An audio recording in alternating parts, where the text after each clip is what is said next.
Hello दोस्तों। आज की कहानी है मेरा पति मेरी सास का भी सास है। दोस्तों, हम हर सप्ताह सोमवार बुधवार शनिवार आपसे मिलेंगे एक नई कहानी के साथ सुबह 11:30 बजे।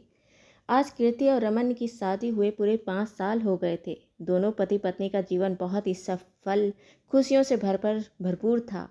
उन दोनों के जीवन को देखकर अच्छे अच्छे दांतों तले उंगली दबा लेते थे कि इतना खुशहाल कोई शादीशुदा जोड़ा कैसे हो सकता है। आखिर इन दोनों के बीच में कोई मनमुटाव क्यों नहीं होता। ज़्यादातर वह कहीं पार्टी में जाते हैं या उनके घर में कोई पार्टी होती तो लोग हमेशा एक ही सवाल पूछा करते कि भाई ऐसा चमत्कार कैसे, कि आपके घर में इतना सुख शांति कैसे है। सास बहू के बीच में कोई समस्या नहीं, कोई खिंचाव नहीं, कोई मनमुटाव नहीं। पति पत्नी के बीच में कोई मनमुटाव नहीं, बेटी और माँ के बीच में कोई मनमुटाव नहीं।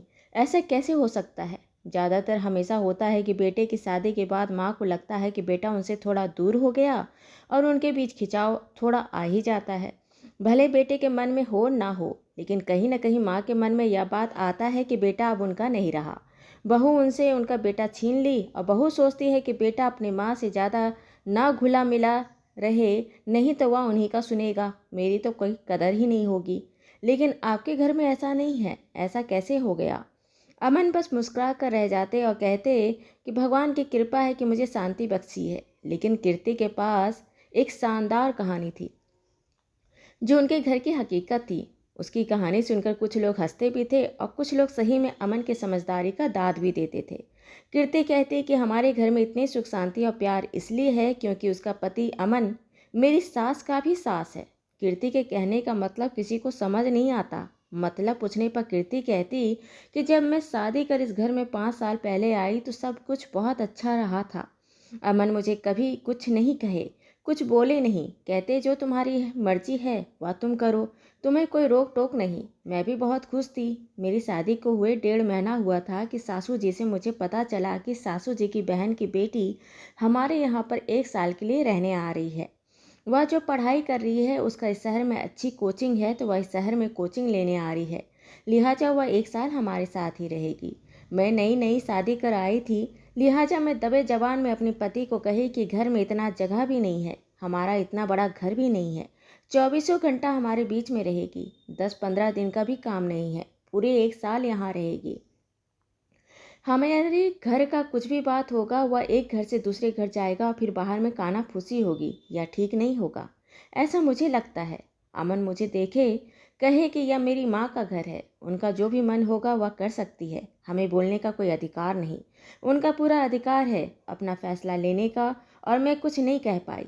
फिर उन्होंने कहा कि घर में क्या खाना बनना है नहीं बनना है, तुम्हें क्या खाने का मन है, तुम्हें क्या पहनने का मन है, सब्जी में नमक कितना डलेगा, मसाला कितना डलेगा, क्या क्या घर में बनेगा नहीं बनेगा, घर में कौन सा कलर का फर्नीचर रहेगा, पर्दा रहेगा, या तुम सोचो और समझो। लेकिन हमारे घर में कौन से रिश्तेदार आएंगे नहीं आएंगे यह सोचना तुम्हारी जिम्मेदारी नहीं, और ना तुम्हें किसी को बोलना है और ना समझना है।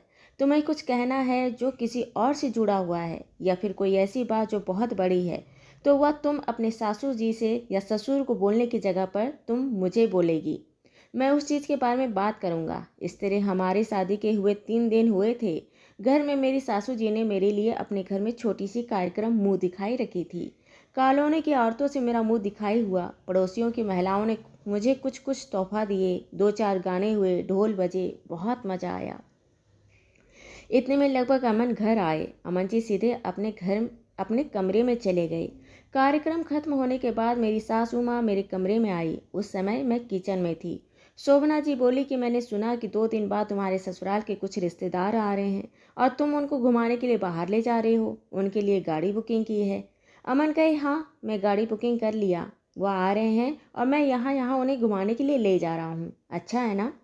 शोभना जी कहीं ऐसे ज़्यादा मत करो, कहीं ऐसा ना हो कि हमेशा मुंह उठाकर यहाँ पर आ जाएं। अभी शादी हुए 1 सप्ताह भी नहीं हुआ है और वो आ रहे हैं। सोचे भी नहीं कि भाई बेटी का ससुराल है, तुरंत तुरंत जाना ठीक नहीं। देख, यह चीज़ मुझे सही तो नहीं लगता। अमन जी ने कहा कि हमारे घर में नानी दादी के घर के लोग आते हैं, हम उनके लिए करते हैं क्योंकि वह हमारा परिवार है।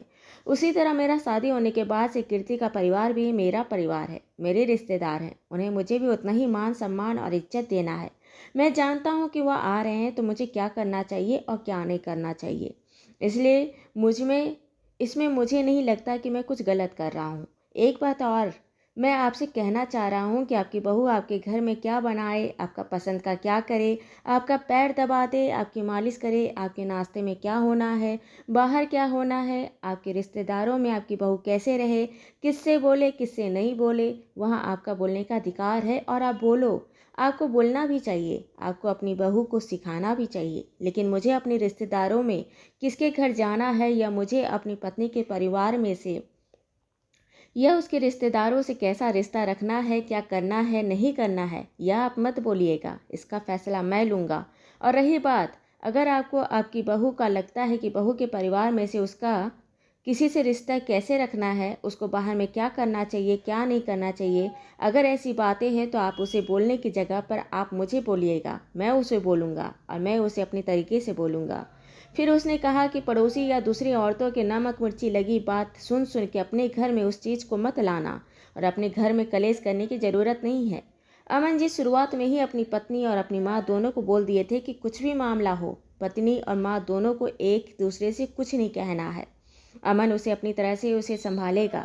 कीर्ति बोली, मेरे घर परिवार में इसलिए सुख शांति है क्योंकि मुझे कभी किसी तरह की कोई परेशानी नहीं हुई, मुझे किसी तरह की बंदिश नहीं हुई। मुझे सिर्फ उस चीज़ के लिए मना किया गया जिससे मुझे तकलीफ हो सकती थी।